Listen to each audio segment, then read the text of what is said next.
They lost everything. Both parents in the same day, basically. Deputies say Scott was driving with Upsher and Garner when he shot her. A witness said she was then either pushed or jumped from the SUV. And I got the phone call, and I lost it. After spending over 5 years of your life with someone, you could wonder how they would go from being so loving, caring, and nurturing to being so evil to the point that they're willing to ruin their own lives as well as the lives of everyone around them. This is the story of how one woman ultimately met a fate that would change the lives of her children and her family around her.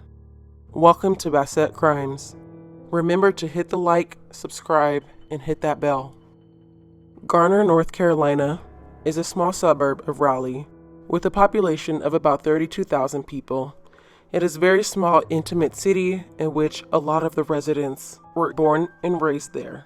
23-year-old Jasmine Upsher spent majority of her life there, having a normal childhood, hanging out with her friends, and just doing day-to-day activities that normal teenagers and young adults would do.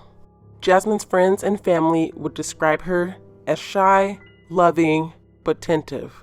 She was always going out of her way to help others and making sure the people around her were okay. While in her teenage years, Jasmine would meet Terrance Laquan Scott, who was 4 years older than Jasmine. They would start a friendship which would eventually blossom into a romance. The two would go on to have 2 beautiful children, Harmony and Chase, and would seemingly enough have a beautiful, loving, and nurturing family, at least what it looked like from the outside. Friends and family would describe the relationship as them always being together, always putting the kids first, and everything seeming extremely normal between the two. Obviously, nothing is perfect, and at some point, their relationship would come to an end. Jasmine had graduated to get her degree and would go on to work as a social worker. She was leveling up in her life and was probably mentally, physically, and emotionally checking out of the relationship. Unfortunately, this would be something that Terrance would not be able to handle. Weeks leading up to the murders, Terrance would put his feelings on full display on Facebook. It was evident that he was going through something very deep. But instead of channeling these emotions to things like seeing a therapist, having a new hobby, he decided to take matters into the hands of himself and do something more sinister. On the afternoon of May 2nd, 2020, Terrance and Jasmine were riding together on the highway, and although the pair were not together as a couple, they somehow still managed to get into an argument. That is when Terrance flew into a jealous rage and decided to shoot Jasmine point blank. At that point, it was unclear if she jumped out of the vehicle herself or if she was pushed out, but Jasmine exited the vehicle. Terrance would then speed off not far before he would turn the gun on himself and crash into a light pole. Unfortunately, Jasmine would succumb to her injuries, and although Terrance attempted to take his own life, he would survive his injuries.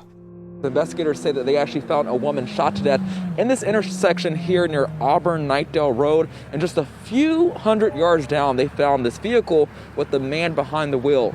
Investigators are calling this a murder-attempted suicide. A tragic ending on a busy roadway in Garner. Garner police received a call about gunshots coming from a car. When deputies arrived, they found a woman shot to death near the intersection of Auburn-Knightdale Road and a man suffering from a self-inflicted gunshot wound in this burgundy vehicle located on Highway 70. It's unusual, to say the least. Eric Curry with the Wake County Sheriff's Office tells me the woman either jumped out or was pushed out by the man driving the car. Witnesses say the man continued down Highway 70 but immediately lost control of the car. Investigators are working to find a motive behind this deadly shooting. In the end, our deputies still have to try to gather the evidence, talk to witnesses, and try to come up with the evidence to really come to some conclusion as to why these incidents occur. With steady traffic on this highway, Curry is thankful no one else was hurt. To not have anyone else injured, hit by a stray bullet, is remarkable. Still unfortunate that we have one loss of life and another person that's critically injured.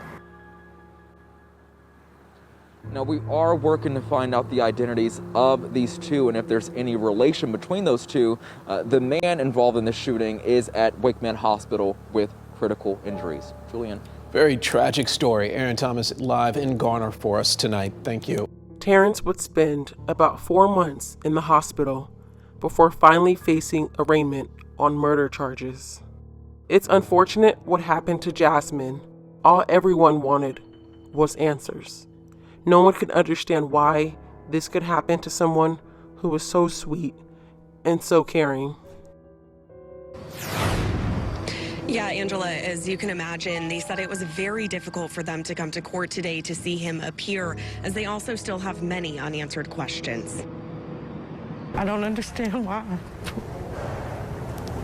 I don't understand why would you take her from us and take her from her children. Why is the question Sandra Upsher has for her daughter's accused killer, Terrance Scott. It's a struggle day by day. Wake County deputies say the 27-year-old shot and killed 23-year-old Jasmine Upsher in May.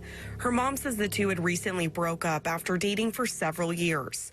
They have 2 kids together, a 1-year-old and a 4-year-old. They lost everything. Both parents in the same day, basically. Deputies say Scott was driving with Upsher and Garner when he shot her. A witness said she was then either pushed or jumped from the SUV. And I got the phone call, I lost it. Deputies say Scott then shot himself and wrecked off the road. He'd been in the hospital up to this point. Upsher graduated from UNC Pembroke and was a social worker in Johnston County. Her family says she was a beautiful soul who loved to help others. She didn't deserve that. She really, Sweetheart. Saying they'll always be proud of her and keep her memory alive. She lives within me in my heart. Think about her all the time, and there's never a day, a moment that she's not in my thoughts. I want to send my deepest condolences to Jasmine's family. She seemed like she was a beautiful woman, inside and out. It's unfortunate that these monsters take the lives of people they claim they love into their own hands. Now, their children will be left without both parents. May Jasmine continue to rest in peace and her family get closure from this situation. Crime family, be safe and be blessed.